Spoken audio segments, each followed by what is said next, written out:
청주지법 민사 22부 단독재판부는 21일 충북여중 스쿨미터 가해교사 김모 씨에 대한 2차 피해 학생의 2천만 원 상당의 손해배상 청구 소송에 대해 원고 일부 승소 판결하고 1,300만 원의 배상 판결을 내렸습니다.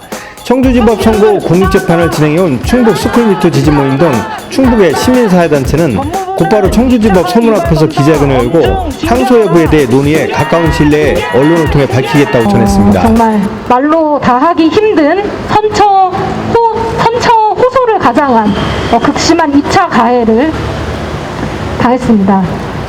이 때문에 저희는 2차 가해 피해를 좌시하지 않고 문제를 삼으려고 했습니다. 저희가 법률기금 500만 원 정도를 공개적으로 시민들에게 모금을 했고요.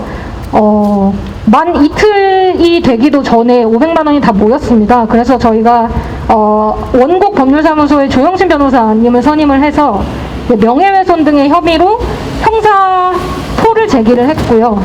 또 정신적, 실질적인 민사 손해배상을 따로 청구를 했는데 손해배상액이 2천만 원이었습니다. 저희가 청구한 건 2천만 원이었고요. 그리고 저희가 청구한 뒤에 알게 된 바로는 나머지 합의한 4명의 피해자들에게 지급된 합의금은 평균 1,075만 원으로 저희가 알고 있습니다.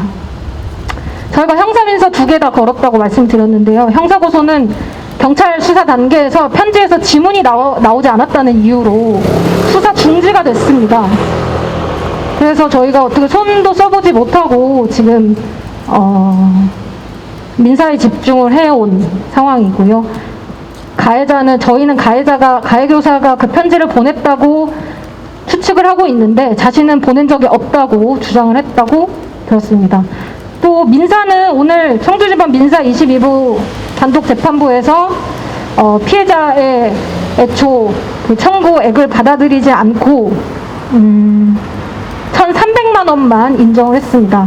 아마 저희가 평균 1,075만 원으로 알고 있기 때문에 피해 정도나 이런 것들에 따라서 최고 배상액이 1,300 정도로 될 거라고 추정을 하고 있어요. 그래서 저희가 주장을 한 것은 최초에 합의를 했던 피해자들보다는 그에 준하는 것이 아니라 저희는 주요 피해자였고 그 이후에 어떤 스쿨미터 운동을 전개하면서 받았던 2차 가해 또 그로 인한 트라우마 때문에 학업을 지속하지 못하고 학교를 나온 점, 자퇴를 한 점 이런 것들을 저희가 주장을 해서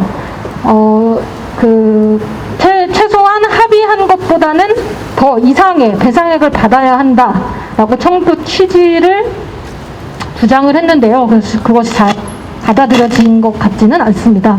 그래서 저희는 피해자와 변호사와의 좀 고민을 좀 더 해보고 항소를 아마 하게 될 것 같습니다. 확실해지면 저희가 언론을 통해서 발표를 하겠습니다.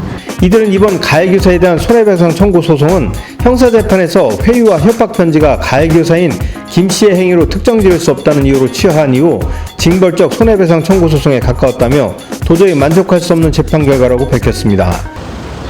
물질을 못 받았기 때문에 받아내기 위한 손해배상도 아니었고 단순한 정신적 손해배상에만 머물고 싶었던 것은 결코 아니었습니다. 피해자가 받았던 상처, 그것을 생각하면 가해자는 징벌적 손해배상의 대상이 되어야 마땅합니다. 그럼에도 불구하고 오늘 재판부는 단순히 기존에 합의한 다른 금액을 기준 삼아서 판결한 것에 불과했습니다. 너무나 아쉽고 답답한 판결이라고 아니할 수 없습니다. 다만 재판 과정에서 피해 학생의 신원을 노출해 2차 피해를 준 검사에 대해 사상 처음으로 국민권익위가 징계 공고를 내렸고 판사에 대해서도 지속적인 처분을 요구할지는 좀 더 논의해보겠다고 전했습니다. 결정인데요. 저희 충북 스쿨미터 지지모임이 지난 6월에 서울 서초구 대검찰청 앞에서 기자회견을 열었습니다. 저희가 아까 앞서 말씀드린 피해자 신상을 노출해서 2차 가해를 유발한 검사와 판사의 징계를 요구를 한 건데요. 저희는 2차 가해에 저희가 타겟이 된 이유가 이 검사와 판사의 신변 노출이라고 생각을 하고 있습니다. 그래서 국민권익위원회에는 검사와 재판부에 대한 징계를 요청을 했었고요. 또 고위공직자 범죄수사처, 공수처라고 하죠. 공수처에는 고발장을 저희가 접수를 했습니다. 그런데 공수처는 아직 어떤 조사가 이루어진 것 같지는 않고요.